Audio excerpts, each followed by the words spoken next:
Here I am in Glasgow in Scotland with a very special guest, Shaykh Amer Jamil, somebody who's very active in his community and involved in several initiatives which are having a positive impact in society around him. Assalamu alaikum. Assalamu wa rahmatullah.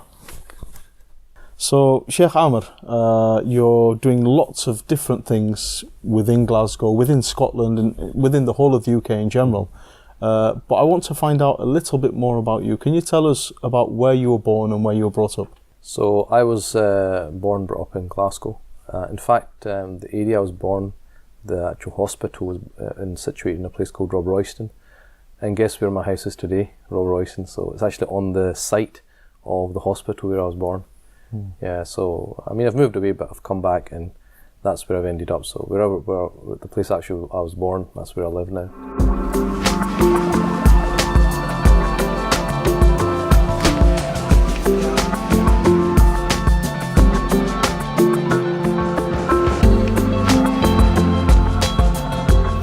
Can you tell us a little bit about iSyllabus, when it started, the form it started in and where it is now? So basically this started in 2009 when me and Shaykh Rizwan, we'd come back to the UK and we held at Glasgow University. So we want to make sure that we were not affiliated to any particular mosque or affiliated to any particular Islamic sect or anything like that. We wanted to just say, look, you want to learn non-sectarian, none of the frilly bits. We're not going to push anything down your throat. We want to, inform you and basically give you the knowledge, because for us, when we transfer that knowledge over to you, that will empower you to make your own choices and decisions in life. There's an online element to the iSyllabus course, but you're also somebody who uses Facebook and Twitter.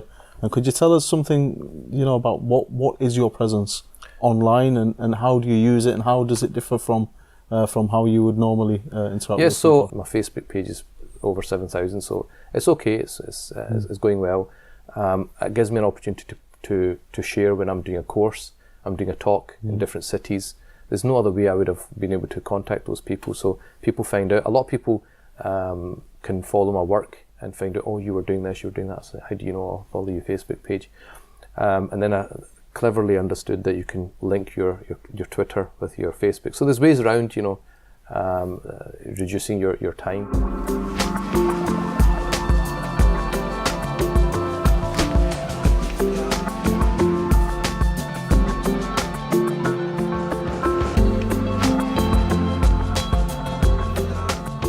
Something else which you devote a lot of your time to is this Unity Family Service initiative. Can you tell me a little bit more about that? So Unity Family Service is a charity which aims at dealing with Muslim families, and really our primary aim is to strengthen the Muslim family. From our perspective, every community is nothing more than a large number of family units, and the family unit is built upon the marriage, and so if that disintegrates, family structures disintegrate, and then communities disintegrate. So for us, one of the greatest services that we can do is to basically make our foundation strong, right?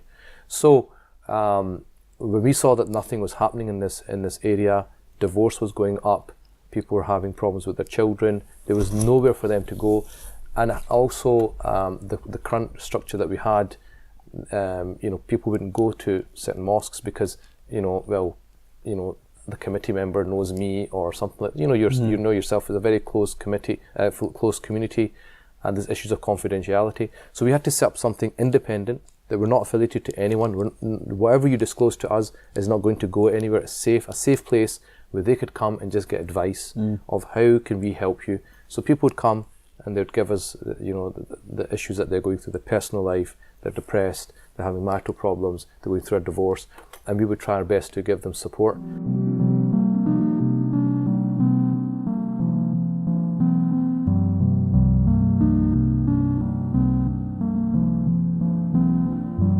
And so I've heard about these courses which you offer, the coming of age courses, which are essentially sex education, but they're not just for the children, are they? They're also for parent. So how do you do that? Well, you know yourself, the whole discussion of sexual health is probably a bit taboo in the Muslim community. People are not really sure how to go about it. They know their children get educated in school. They're having discussions, do we take our children out of these classes? Do we allow them? They're a bit confused. So what we said is, look, you know, your children are going through these, going through that age, kind of 12, 13, there's hormonal changes, there's physical changes, and also from a religious perspective. So what we did was, we said, look, let's do a workshop. We take 20 kids around that age. We bring the parents. So we have 3 different, classes going on at the same time. There's people teaching the boys, people teaching the girls, and people also informing the parents of what we're teaching their children. So we're basically saying, look, I've just been with your children, and I've been teaching them this. So basically, all the awkward stuff that you didn't really want to talk about and you didn't know how to talk about, we've done that for you, right? And we've got a discussion going, and now you know that they're in safe hands. We've covered this material, and now you can go away and then think of what's the best way of you developing that conversation with your child, so that it's a bit more open and frank. Because let's face it, right? Kids know what's going on.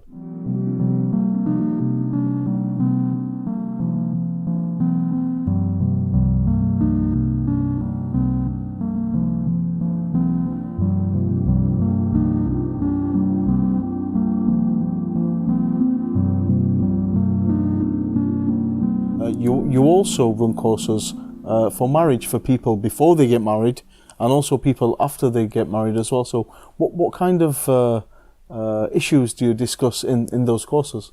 What I wanted to do was, I wanted to make it a practical course.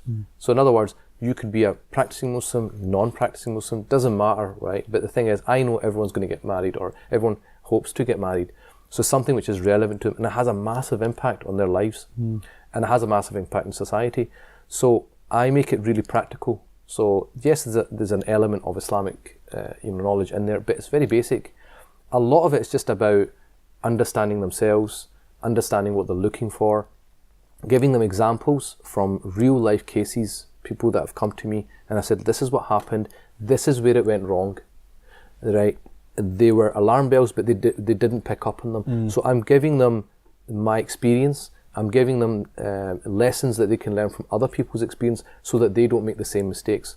Shaykh Amer Jamil, thank you so much for giving us your time and sharing with us your wisdom and your experiences. And I wish you every success in all the work you're involved in. Jazakallah khair.